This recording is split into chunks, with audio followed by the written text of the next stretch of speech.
GV sir, இது வரைக்கும் நான் எந்த படம் கேட்டாலும் எனக்கு வந்து பண்ணுறேன்னு ஒத்துக்கிட்டதே இல்லை. Thanks GV sir. ஆனால் ஒரு முறை சொல்லுவார், என்னை கூப்பிடுங்க சார்னு.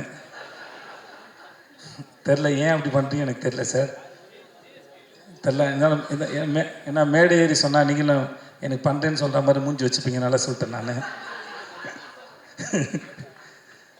இல்லை, நான் இது வரைக்கும் கேட்டதில்லை, நான் சும்மா தான் சொன்னேன். உங்களுக்காக தான் போய் சொன்னேன் இப்போ நான். Thank you sir.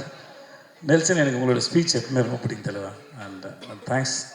உங்களை பார்க்க நீங்கள் நடித்தது நான் ரொம்ப சந்தோஷப்பட்டேன் சார். சொன்னேன்ல சார், நான் ஃபஸ்ட் டைம் பார்த்தம்போதே ரிலீஸ்க்கு முன்னாடி அரசனுடைய இதை நான் பார்த்தேன்.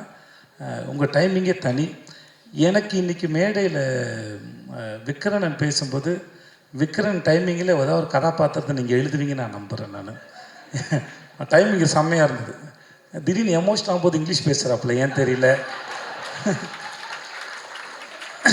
இன்னமும் நம்ம ஊரில் அந்த அந்த பிரச்சனை இருக்குது. உண்மையை பேசும்போது இங்கிலீஷில் பேசினா அது உண்மையாக தெரியும் போல இருக்குது. ஆனாலும் அந்த ஃபார்முலா ரொம்ப நல்லா இருக்குது. நான் வேறு சொன்னேன்னா, நான் அவர் சொல்லியிருக்கேன், இங்கிலீஷில் பேசினா வேலை செய்ய மாட்டேன்னு சொல்லியிருக்கேன் நான்.